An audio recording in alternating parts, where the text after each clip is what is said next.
একবারে আজকে ফ্রাইড রাইসটা রান্না করবো। মানে চালটাকে মার ডালগুলো একসাথে ভাতটা বানিয়ে এটা মিশাবো। মার ডাল আজকে আর হবে না, একসাথে করে দিই।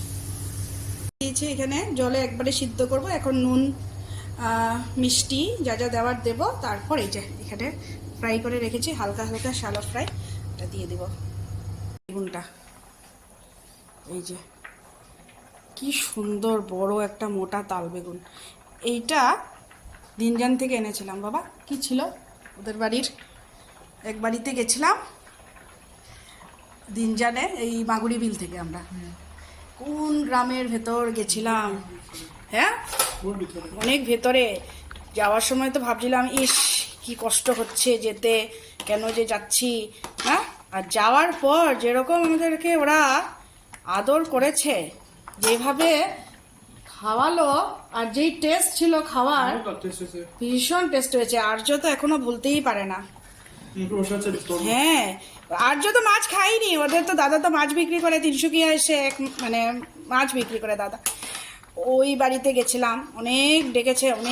যাওয়ার পর ওদের সেরকমভাবে বসার থাকারও জায়গা ছিল না, কিন্তু আমাদেরকে যেইভাবে করলো বাপরে বাপ, আমি তো সারা জীবন ভুলবো না।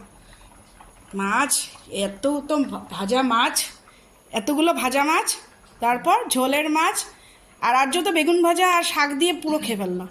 শাকটা কিরকম টেস্টি ছিল, শাক মানে ওদের বাগান থেকে তুলে তুলে এনে রান্না করা শাক। আর এই যে ওদের বাড়ির সামনে সেই ক্ষেতকে ক্ষেত, বেগুনের ক্ষেত, এই বেগুন তো অনেক দিয়েছিল আমার মামিকে, মানে আমার মামি শাশুড়িকে, মামিকে।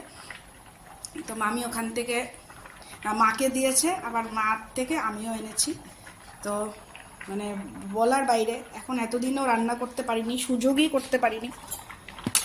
মামি বলবে এখনও খায়নি, কিন্তু কী করবো, উপায় নেই। কিন্তু আজকে ভাবলাম নিরামিষ আর রাখা যায় না, আজকে খুব ভালো লাগবে পোলাওর সাথে এই বেগুন ভাজাটা।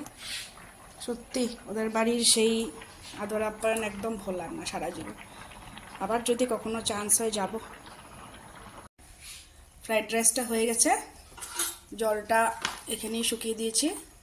আর একটুখানি কিছুক্ষণ রেখে দেবো, পুরো সুন্দর সিদ্ধও হয়ে যায় এরকম করে। আর একটুখানি গ্যাসটা অফ করে রেখে দেবো, আস্তে আস্তে ঝরঝরা হয়ে যাবে। এটা খুব সুন্দর হয়েছে, চালগুলো সিদ্ধ হয়েছে খুব ভালো। এখন করব কয়েকটা বেগুন ভাজা। এখানে তেল গরম হয়ে গেছে, তো এই হলো লাস্ট আইটেম।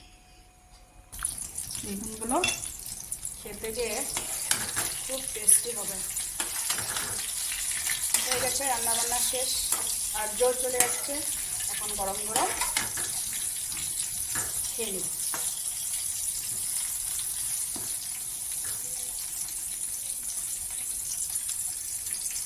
এখানে যেদিন পোলাও টোলাও হয়, ফ্রাইড রাইস, সেদিন আর্যকে একটু সুন্দর করে দিতে ভালো লাগে না বল।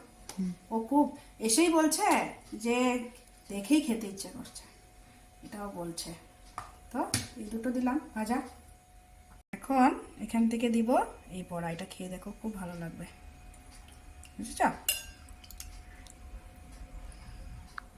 এখন ফুলকপি আলু, আর্যর তো পনির ফেভারিট। কটা দেবো?